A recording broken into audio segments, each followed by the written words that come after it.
Camille Paglia's talk focused on Hollywood and the Bible, a twist that will surprise no one who knows of her high art and pop culture propensities. Her opinions provoke liberals and social conservatives alike in books such as Sex, Art, and American Culture, Vamps and Tramps, Break, Blow, Burn, not to mention the 1990 bestseller that brought her to wide attention, Sexual Personae.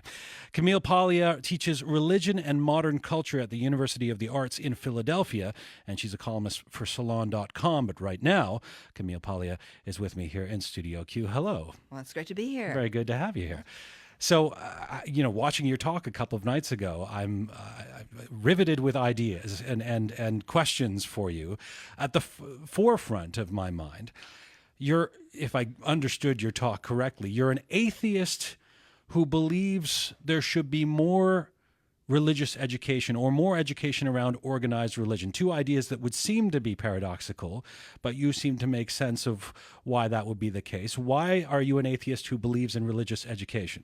Well, I was a rebel against the highly puritanical and moralistic American Catholic Church of the 1950s. I found it unbelievably constraining and oppressive. I identified strongly, though, with the Italian Catholicism of my youth that wasn't so full of moral prescriptions, but that was heavily image-laden and spiritual. The cult of the saints and the iconography-heavy stained glass windows of my baptismal church in Endicott, New York. And I just feel that the religious perspective is our best chance to see the universe whole. I think it's more adequate than philosophy or even science. But on the other hand, I don't believe in a transcendent God. I do worship nature, and I feel that legacy going from high romanticism into the hippie 1960s of my college years actually is ultimately humanistic and needs to be recovered. The 1960s generation wasn't just about politics; it was also about exploring Hinduism and Buddhism and alternate forms of understanding the mysteries of the universe. So yes, for 20 years I have been calling for comparative religion to be at the center of education, a core curriculum for the world, that we cannot understand anything in the world about another culture until we know the religious background, the assumptions, even among non-believers of the present time. But what is organized religion without believers? Well, organized religion without what you call the moral baggage, if you will. Yeah. Hinduism and Buddhism are less centered on the kinds of commandments and rigid rules that were certainly prevalent in the post-World War II era that I grew up in. There was a heavily prescriptive element in that kind of, I think perhaps Irish Catholic inflected theology, of my time. So my generation completely revolted against that. But I do believe in ethics. I believe that that in the Greek sense that we are under obligation as rational beings to seek for a code of conduct, a part of the social contract, by which we exist. What I don't want is theocracy. I think that the part of the heritage of the Enlightenment is this separation of church and state. I think it's very important to keep those separate. On the other hand, people of strong religious beliefs should feel free to lobby government in their direction. We certainly saw that with the abolitionist movement. The call to abolish slavery was coming from Quakers and from ministers. We see the presence of ministers in political life right down to the civil rights movement. If Martin Luther King Jr., from whom I read at my talk this week at the RUM. But how do we walk that line then, Camille? How do we of teaching of religious education without validating theocracy, without making it seem like it's not such a bad idea? Well, my interest since childhood has always been in archaeology and ancient pagan religions and so on. I find it absolutely fascinating to present to students the different codes of conduct that are considered under the hand of God in so many different religions. Once you look at things with an anthropological perspective, okay, you do see the relativism of codes and laws.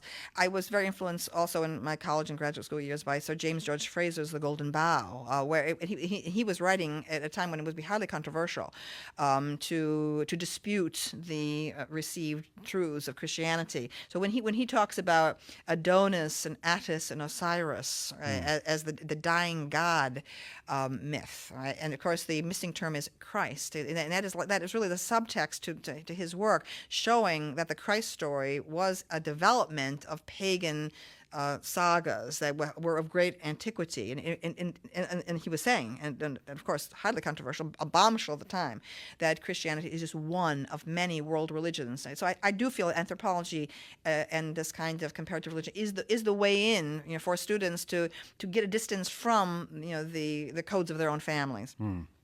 To learn, and indeed to learn classic storytelling. Yes, and to see parallel stories. I find this was a time. I'm not a great admirer of Joseph Campbell, but it was a time when his book, A Hero of Many Faces, was a big bestseller when I was in college. And what he shows is how the hero sagas of so many societies are really the same story. I mean, you find Moses born with his ambiguous birth, found in the River Nile and the Ark of Bulrushes, and how similar that is to Oedipus, found on the mountaintop, an abandoned child, and how similar to Jesus asking, "Who is my real father?" When you see these sagas all lined up from China, from India, from the Inca, from the Aztec, I mean, it does give you this sense of the extent of human history and of the multitude of myths that human beings have invented to explain reality. So if that's on the wane, that kind of education, what are we missing? What are young people not getting? The historical perspective is completely gone. There's a presentism in leftist thinking that is starting to affect the way courses are offered, at least in the U.S. The number of courses in ancient or even medieval history, or Renaissance history, or literature, they're starting to decline. And I found that meeting people who have never gone to college from the South, who may have been high school dropouts, who know the Bible, have a better command of Western history than the graduates of the elite schools that I often meet in journalism, who have not gone to journalism and so on. I mean, their sense of the present. I mean, even you can see it in someone like Susan Sontag, whose sense of the world of history is really enlightenment and afterward. But why do we need to rely on the Bible? What about those who say there's negativity that comes out of the? I mean, your colleague, I might, or at least another avowed atheist, although he calls himself an anti-theist. Christopher Hitchens was on the show a couple of weeks ago. He seemed to focus almost exclusively on the negative effects of the Bible. You've called him a cynic who knows nothing about religion. What is your critique of his perspective? Well, I think that he knows very little, even about Judeo-Christianity. I don't think he's done any deep study. I think his book, God Is Not Great, could have been a great book. If you just look at the chapter headings, which is the prospectus he obviously sold to the publisher, it would be magnificent. Okay, it's a whole series of just really electrifying propositions. But then he didn't do the research. He just he's a Vanity Fair writer, and he had many other things to do, and he basically just talked the book out. So as a student of religion and as, of course, a career teacher, I'm very critical of that. I think. But what he had to say on this show, he should have spent 5 years researching that book, and he would have made a contribution to intellectual history that would have been really, really commanding. Okay, I mean, he certainly creates a splash too. He creates a splash, but a lot of people wrote in to say they thought he was making a lot of sense. Well, I mean, the point is he's not knowledgeable even about Judeo-Christian theology, and much less about the religions of the world. He knows absolutely nothing about, for example, the iconography or the symbolism of Hinduism or Buddhism or any of the ancient cults. Here's the thing: is that I believe that that religion has been overwhelmingly beneficial to humanity. He's wrong. Okay, yes, you can find atrocities. Yes, you can find modern comfortable bourgeois people feeling constrained by the disapproval of Bible quoting parents and so on. But these are minor compared to the limits placed on potentially primitive and barbaric behavior by this code. I mean, so it's absolutely madness to say that the code of conduct that religion has taught has not been beneficial to humanity. It's absurd. They're not the word of God. I'm asking you as an atheist now. What are they? Well, I think the Bible as a whole is a tremendous compendium of Hebrew poetry, and I think that it is equivalent to the works of Shakespeare. For the classic question, what would you have with you on the desert island? I say, believer or not, if you're a believer or not, okay, the Bible, because it tells you so much about life. It's full of these quest sagas about this quest for identity, about the dark night of the soul that both Moses and then Jesus undergo, and the parables that Jesus spoke were absolutely brilliant. I view Jesus not as the Son of God. I don't believe in a transcendent divinity, okay, but I view him as a brilliant performance artist who had his incredible epiphanies about reality. Perhaps a rather tortured and problematic individual. The idea that Jesus didn't exist or whatever, I don't think that's true. As a literary critic, I hear a voice there, okay, and all this other business, the miracles and all the things ascribed to him, I certainly don't believe. I've rejected it wholesale. Christianity made very little impact on me compared to. But that's such a nuanced position. If you're on the island with kids, then you say you got to read this book. It's one of the greatest books. But what? But don't believe the hype. but don't take it all for as true. Or without a priest, thundering at you from the pulpit. If you just approach the stories of the Bible as culture, right, and as adventure, much as you would read Homer's Odyssey and Iliad. I mean, I think that you will see that the Bible can be absorbed as literature without all of that moral baggage. But here's what I want to ask. Okay. What do the atheists like Christopher Hitchens have to offer to the young? Okay, I'm a career educator. Okay, I'm on the front lines. Okay, and therefore I have been teaching for 38 years. Okay, I have to say you cannot just destroy. Okay, as the post-structuralists have also done, you cannot just destroy. You have to substitute something else in its place.